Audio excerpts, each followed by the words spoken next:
Hello bachcho, let's read the following question. Figure shows a section of a long, thin-walled metal tube of radius r is equals to 2.50 centimeter with a charge per unit length of lambda is equals to 2 into 10 raised to power minus 8 coulomb per meter.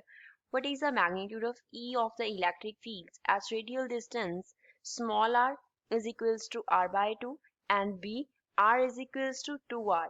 Graph E versus R for the range R is equals to 0 to 2R. So first of all, we will talk about the key concept used in the question. इस question में क्या key concept use हो रहा है? Question में हमें क्या given है? एक long thin walled metal tube given है, जैसे कि हमें फिगर में शो किया गया है, उसका एक small portion हमको शो दिखाया गया है. तो उसके वो क्या है, हमारे पास एक मेटल का ट्यूब है बेसिकली. तो मेटल का ट्यूब है means here we are talking about a conductor. एक कंडक्टर की हम बात कर रहे हैं. मेटल्स क्या होते हैं? कंडक्टर्स होते हैं करंट के लिए. तो जो कंडक्टर होता है उसके इनसाइड, मेटल कंडक्टर्स के इनसाइड इलेक्ट्रिक फील्ड क्या होता है? जीरो रहता है. इनके इनसाइड कोई भी चार्ज नहीं होता, नो चार्ज.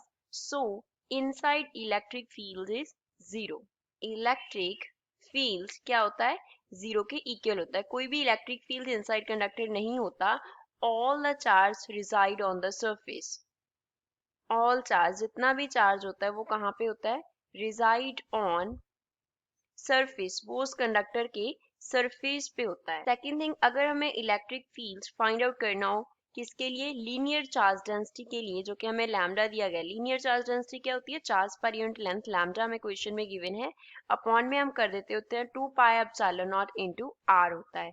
आर जो है वो क्या रिप्रेजेंट कर रहा है? डिस्टेंस को रिप्रेजेंट कर रहा है कि किस डिस्टेंस पे हम इलेक्ट्रिक फील्ड जो है वो फाइंड आउट कर रहे हैं.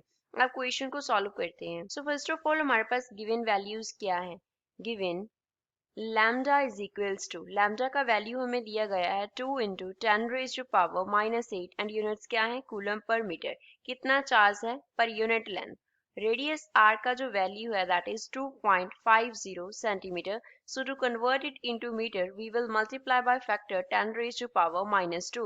Now the value of radius r is equals to 2.5 into 10 raised to power minus 2 and इसके यूनिट्स हैं वो क्या होते हैं? मीटर हो जाएंगे, क्योंकि 1 सेंटीमीटर में कितने मीटर होते हैं? 10 raised to power minus 2 metre होते हैं.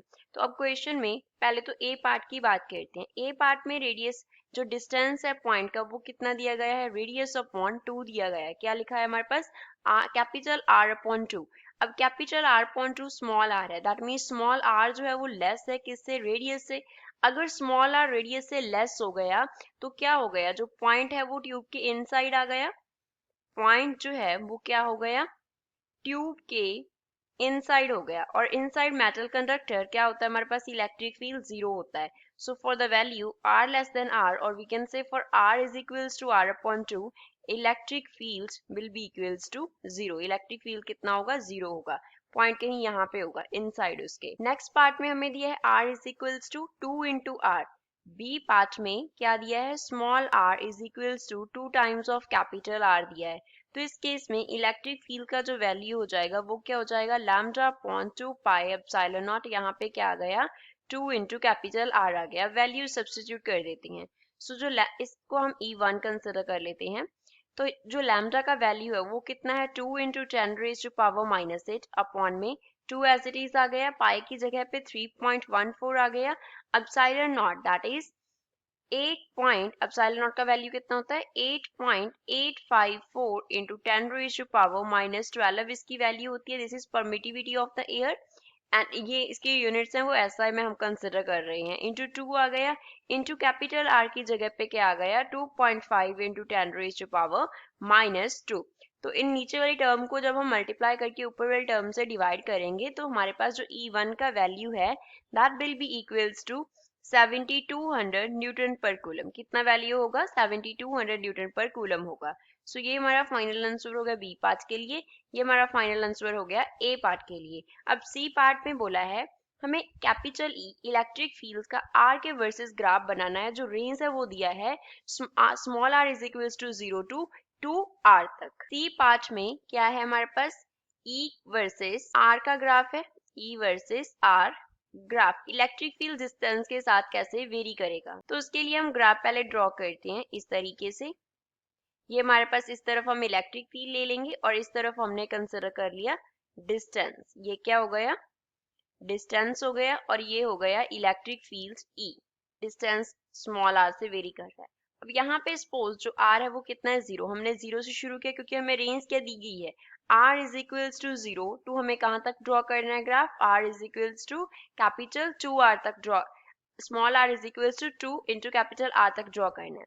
तो जहां तक r जो है वो कैपिटल R से क्या होगा, लेस होगा, वहां तक जो इलेक्ट्रिक फील्ड है वो क्या रहेगा, 0 रहेगा।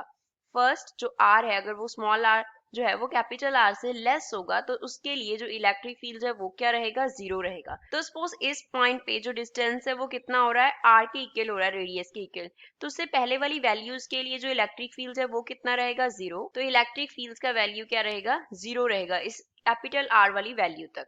कैपिटल R पे आके जो इलेक्ट्रिक फील्ड है, जो पॉइंट है वो कहाँ पे आ गया, एट द सरफेस आ गया। तो एट द सरफेस जो इलेक्ट्रिक फील्ड होगा वो कितना हो जाएगा, capital small r capital R के इक्वल हो गया। तो इस केस में इलेक्ट्रिक फील्ड जो है वो इक्वल होगा किसके, lambda upon 2 pi epsilon naught into capital R के।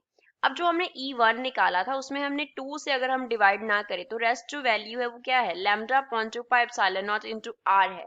तो यहाँ पे इसको हम E0 कंसिडर करें तो E0 जो है वो क्या बन रहा है, E1 को हम 2 के साथ मल्टीप्लाई कर देते हैं। तो अब देखो यहाँ पे अगर हम 2 के साथ मल्टीप्लाई करेंगे E1 को तो नीचे वाला 2 कैंसिल हो गया, क्या वैल्यू रह गया, lambda upon 2 pi epsilon naught into R रह गया।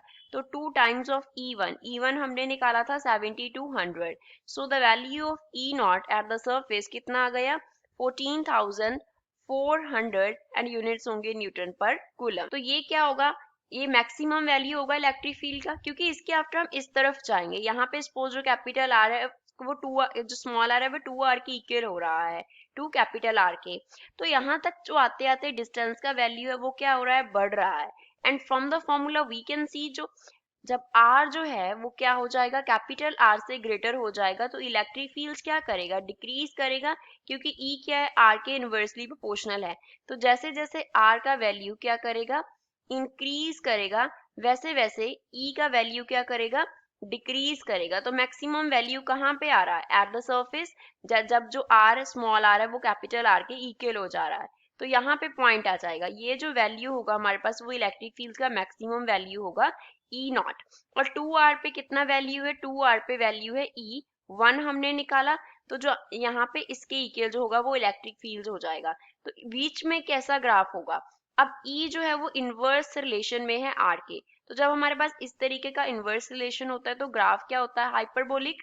तो हाइपरबोलिक ग्राफ इस तरीके से बन जाएगा। क्या ग्राफ हो गया हमारे पास, हाइपरबोलिक। सो इस तरीके से हमारे पास E वर्सेस R ग्राफ होगा, ये वाला ग्राफ बनेगा हमारे पास इस तरीके से। को हम डॉटेड लाइन से बना लेते हैं इस तरीके से, क्योंकि यहाँ तक क्या वैल्यू रहा, 0।